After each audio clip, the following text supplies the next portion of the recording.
is now closed. Moving on to consideration and possible action on the following items under finance. Item 4, the Omni Center financials. Is this going to be a WIC thing or a Fred thing?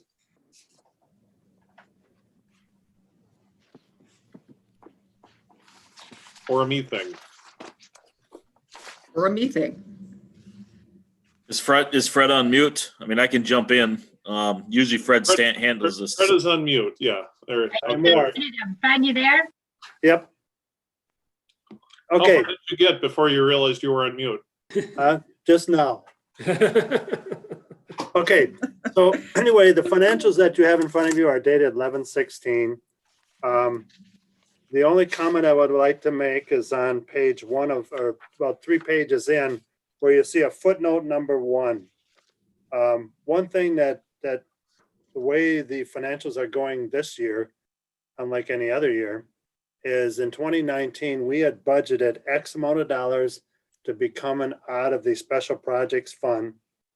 So I broke down that transfer from the city, which is comes to $47,380.50 coming from the special projects fund. So regardless of the pandemic we are in, we are continuing to transfer the funds of the special revenue fund as we had budgeted. I wanted to make that note so you knew that was happening. Next year, I believe, Dan, I think we did the same thing, even though what amounts to is because the funds are not coming in, the funds will be coming from the special projects fund out of their fund balance. And that's also, you'll see, for example, the tourism additional, the 10,875, and then the tourism dollars coming in, that is actual dollars, not what was budgeted. So the first 2 items are what we budgeted. The last one, the tourism dollars, are the actual dollars in which we receive for the fund. And with that said, then we can go to, that is why we're sitting at 164,674 of a deficit. Now, what'll happen probably in February is the finance and personnel and then on the council will be making a motion to taking some funds out of the fund balance. And this is the one that we had our fund balance in that we briefly talked at the Board of Public Works, so that his budget is budget neutral and does not have a deficit for 2020.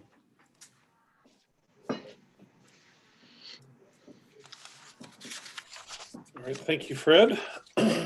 Just a side note, I did get a text from Alder Jim Olson. He sends his regards. He is not feeling well.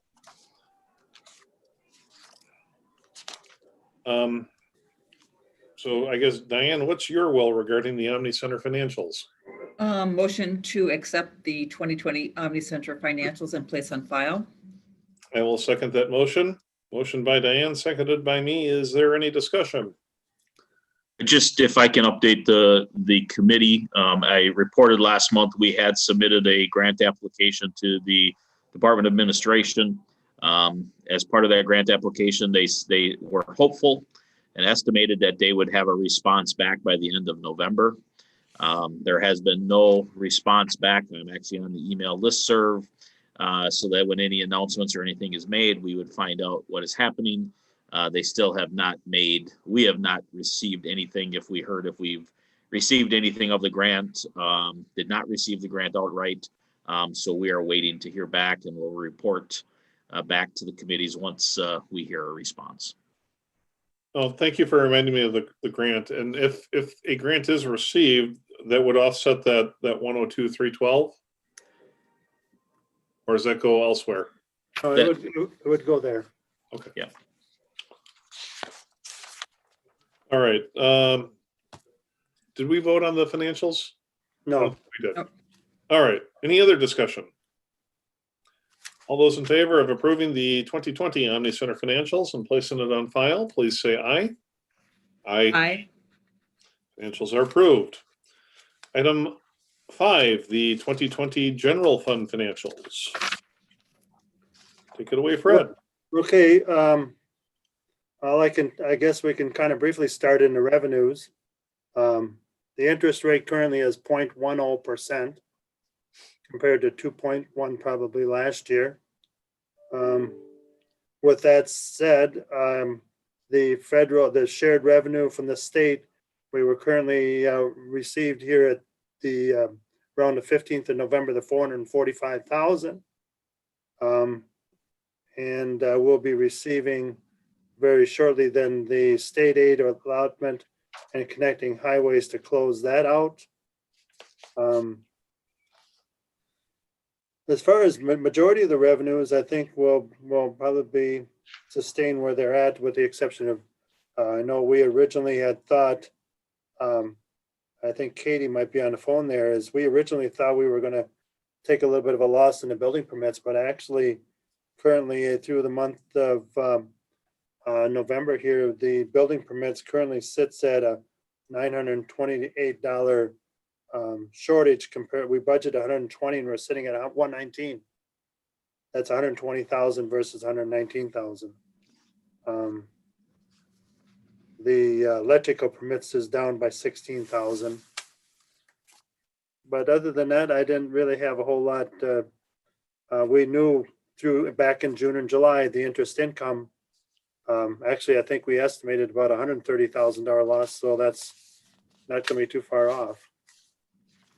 Other than that, I don't have a whole lot on the income side, and I really don't have much to say in reference to the expenditure side.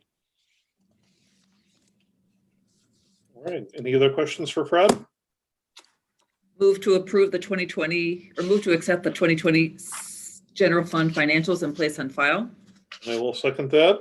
Motion by Diane, seconded by me. Any other discussion?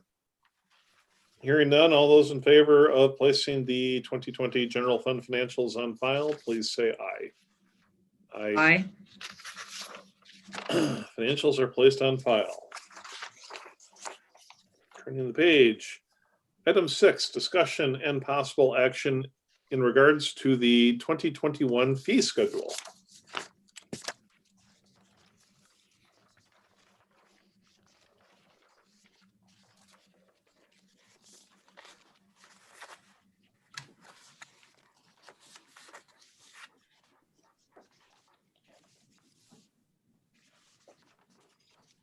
Did you place this on the agenda?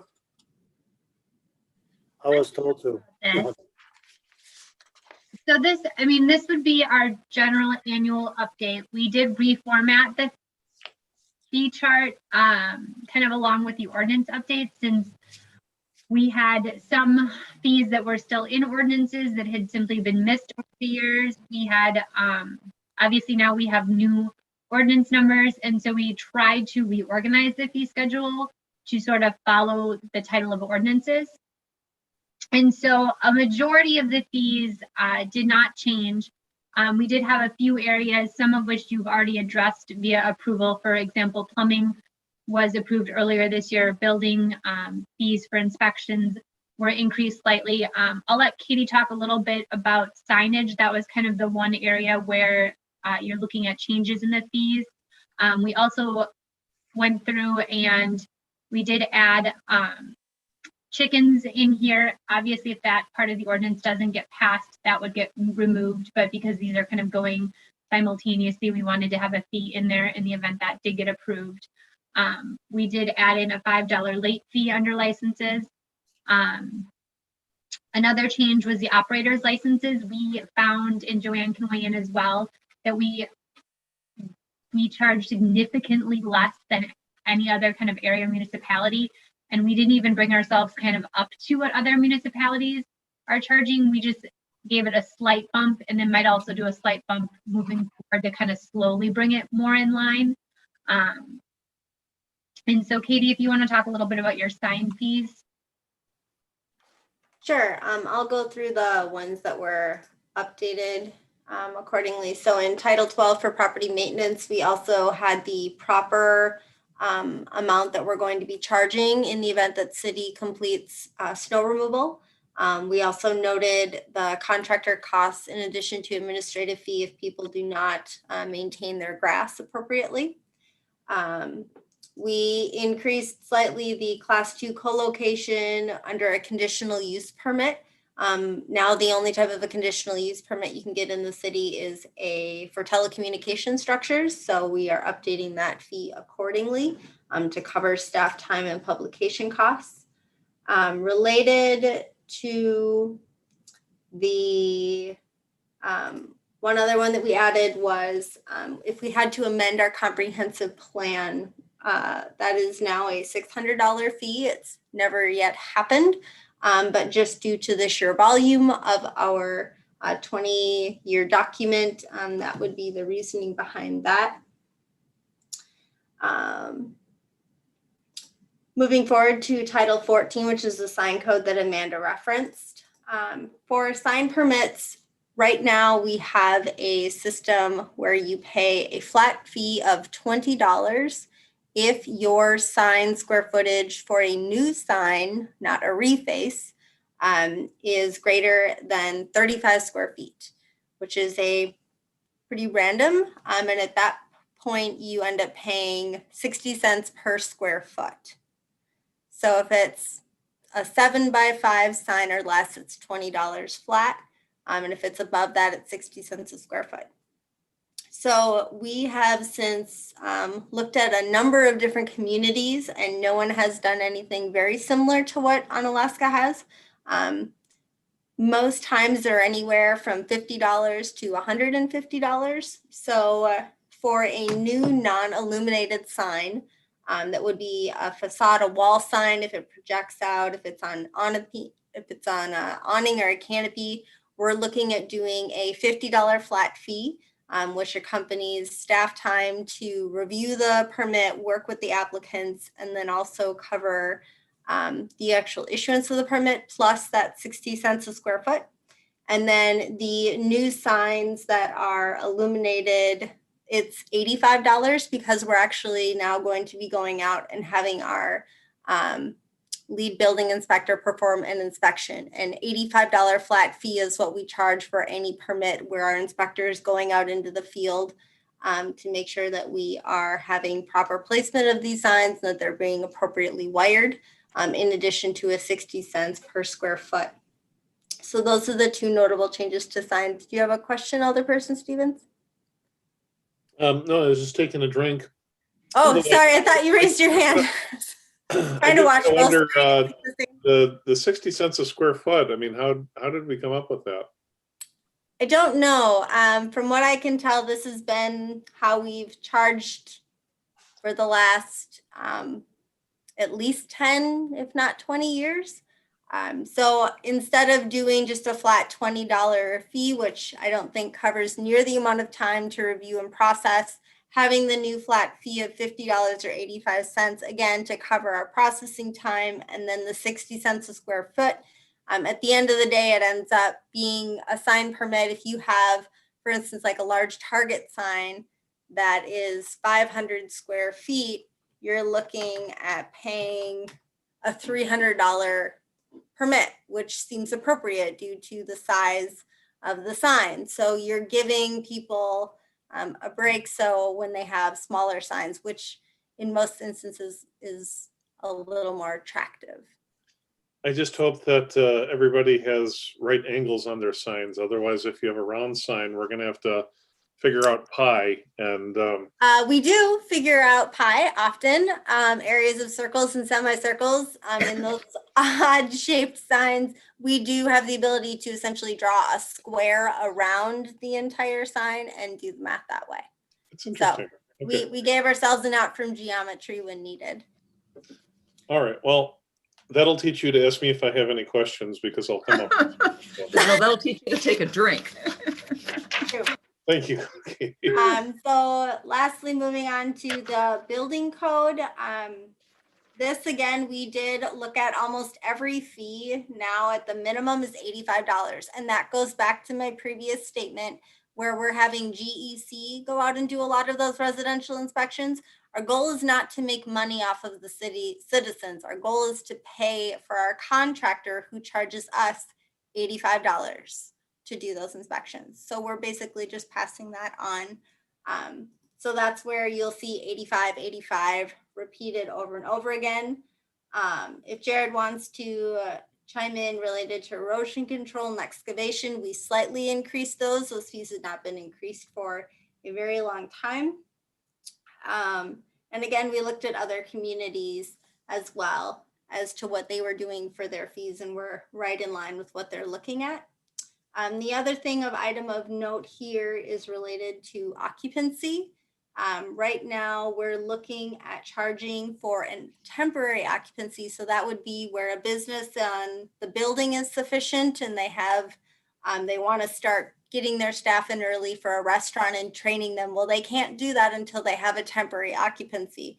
So we now have a means, and we're going to have an associated checklist that you have to hit all of these items on that list in order to be able to temporarily occupy. And then we say flat fees and percentage amounts for how to calculate that.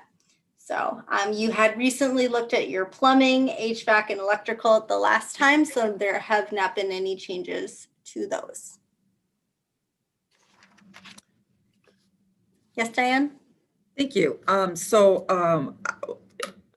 Getting back briefly to the $85 where we see it repeatedly, if any constituents or contractors or such have any questions, we certainly have good justification to be able to say, well, this is what, our contractor, we're contracting it out. So there's certainly justification there. I've always been a believer that I agree, we're not looking to make money, but we should minimally be covering our expenses. And those who are using and availing themselves of the services should be paying for those services and not everyone else. And I would assume then that in the future, once the flat fee of the $85 when it does increase in the future, that we will be going back to this chart and looking at it on an annual basis, I would assume then, and increasing it accordingly. Amanda, you did say something about, and I apologize again, I had to dump off A&J, so I didn't get to ask a question. One of my questions was about chickens, and a person needed a permit for that, or a license. It was a permit. And you did mention with this this agenda item we're talking about right now, you mentioned it. Is it on here, the license for, because I've looked and I'm just not finding it. It is, it's on the third page, 70413C Urban Chickens. It's a $75 initial license with a $40 renewal. It's right underneath beekeeping. Which title is that under? I don't know. Are you looking at the one that was in the packet or the one that Joanne sent out with the Excel spreadsheet? I don't know if it made it into the. I'm looking Oh, at, that's right. There was an updated schedule, wasn't there? And that's the only thing I knew. There was something. I'm looking at what was put in the packet. So that's why I've looked at this 5 times going, where is it? That's why I can't find it. Okay. So what is that price? I will look at that before Tuesday. yep, it's $75 for the initial license, the first one, and then it would be a $40 per year renewal. Okay, thank you. And is that pretty much keeping? Chickens. Is that pretty much in keeping with what others in the area are charging? I actually think La Crosse is a little less. Okay. So we charge $50 for a beekeeping license. We threw around kind of 50 to 100 and sort of settled on 75, which coincidentally is $25 per chicken. Okay. Just the math works out. Okay. Thank you so much. All right. Well, what do we want to do with the fee schedule? I think we just, I will make a motion to approve the 2021 fee schedule as discussed this evening, and will be the not the one in our original packet, but the one that was sent out earlier today by our city clerk. all right, I will second that. Motion by Diane, seconded by me to approve the new fee schedule dated 12/2 of 2020. Any discussion? All those in favor, please say aye. Aye. Aye. Fee schedule is now approved. And as part of the amended general, item 7, consideration of accepting a coronavirus emergency supplemental funds, municipal law enforcement agencies population up to 19,999 in 2020, grant in the amount of $8,735 of non-matching funds for the state of Wisconsin Department of Justice. Chief Ashbeck, it seems like you've been hard at work. Yes, I was fortunate enough to apply for this and got awarded the grant. So I'm happy to bring that forward and get approval to accept these monies to put towards the purchase of this remote equipment, work from home equipment. Well, I will make the motion that we accept the grant of $8,735 from non-matching funds from the state of Wisconsin Department of Justice. I will second that. Motion by me, seconded by Diane. Any other input or anything else you'd like to add, Charles, Chuck? No, I've got nothing further, but thank you. All right. All those in favor, please signify by saying aye. Aye. Aye. Thank you for your work on getting the grant. Let's move on to personnel. Item 8, update from Human Resources on staff vacancies. Hope, how are you? Good. Had to quick unmute myself. All right, so I'm gonna quick get to my section here. In the meantime, could I ask a question? This is Joanne. Would you like the fee schedule to go to the full council? Or are we okay with putting that on consent? I think it should probably go on consent. They can pull it off if somebody doesn't like it. Okay, sounds good. Thank you. Alrighty, so update on recruitment on open positions. So right now we have the assistant fire chief position. And so we have this open right now, but because some of the changes that we've got potentially with the comp study that will be coming to the council in next week, we kind of want to hold a little bit on the process. So we'll probably be keeping the recruitment open, but changing the wages potentially midstream, and then doing more formal recruitment then in January, and hopefully getting somebody on board soon after. Police department openings, again, like I said, we're fully staffed. We have had, just because of COVID and everything else going on with vacations and everything else, it has been a challenge to try to even look through the applications. So we'll probably be working on that pretty heavily in 2021 in January. So I anticipate we'll be doing a lot more recruitment with that next year. Hope, if I can interject, when you say you're Yes. fully staffed, that's fully staffed, not counting the 3 new positions. The first That one is would be the October one, right? Okay. Correct. So we have exhausted our eligibility list in the police department yet again. And so we need to create another one just to fill the October position. And because of timing and everything else that we've got with COVID and just the constant uptick, and then just as we get things going again and then another uptick, we just can't get a break. So and that's kind of throughout City Hall. So it's just working to try to get some end of the year stuff, and Chief's been working on grants and other types of things that they've got going on. So we're hoping to move forward with this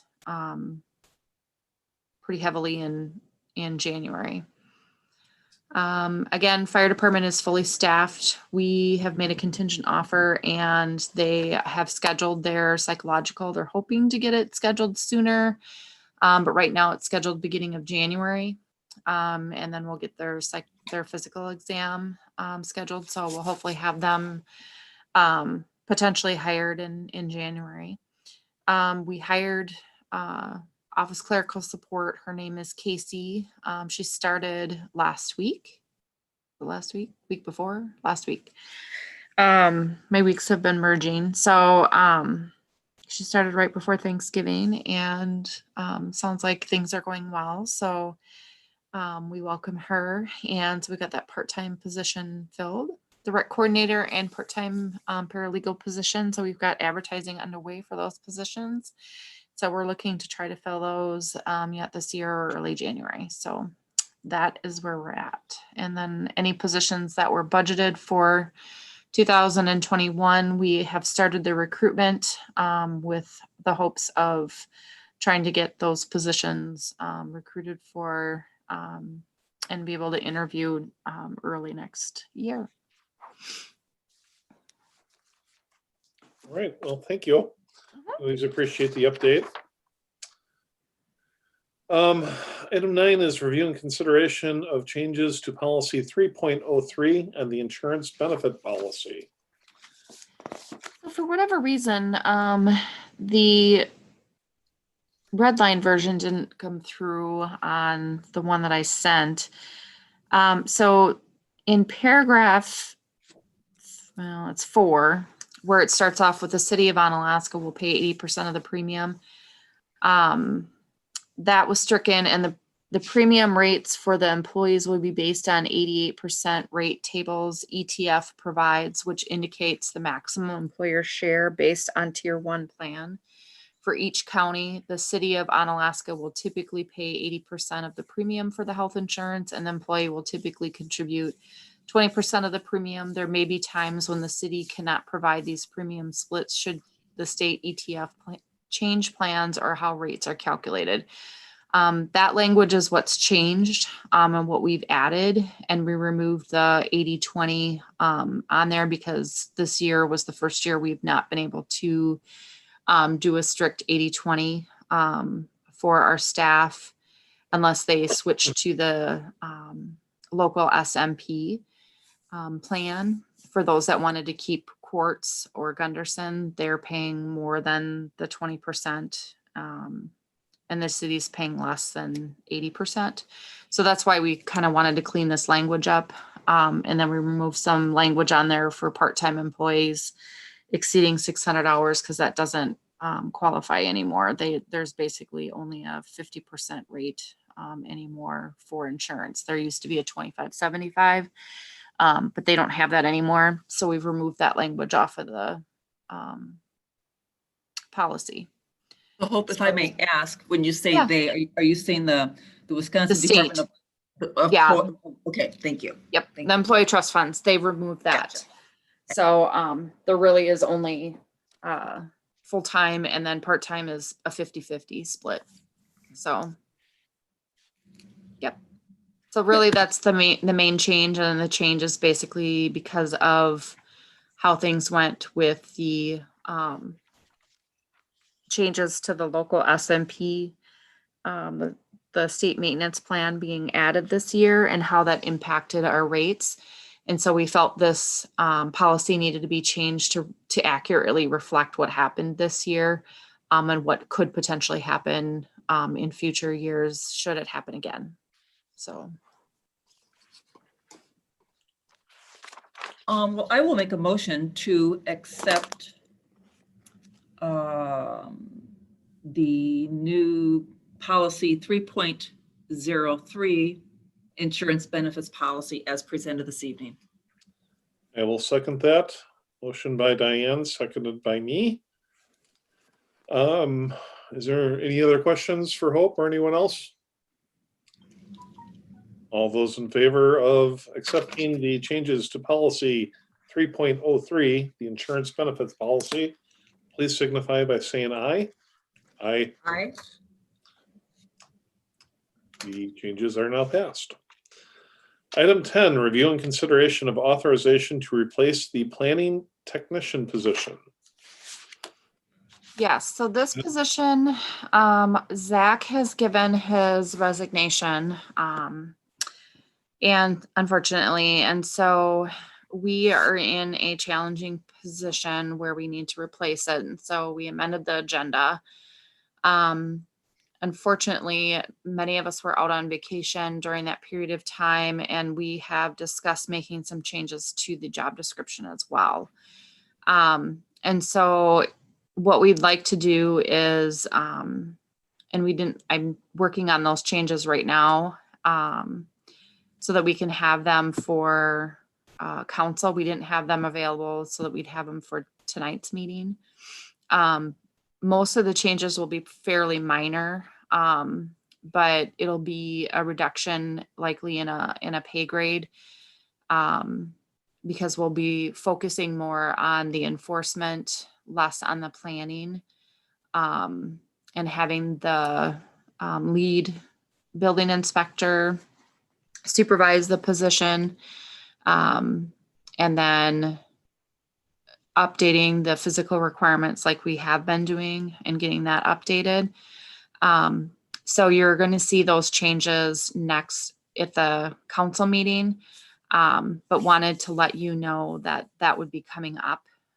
So instead of approving that potentially tonight, just forwarding that on to council without a recommendation at this point, we'll put it on the non-consent, along with the updated job description and job title. So we're going to, instead of call it planning technician, we're looking at calling it code enforcement technician.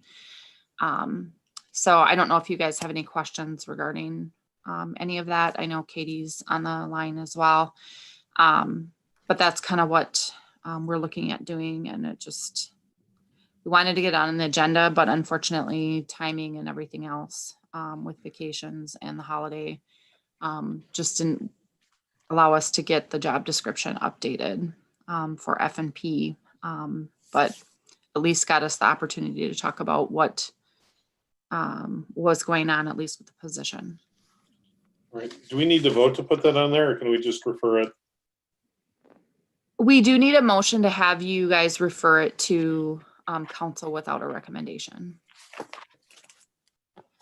And we should refer it as stated on the agenda and not turn it into a different title, because Correct. that's really not, okay. I will address that.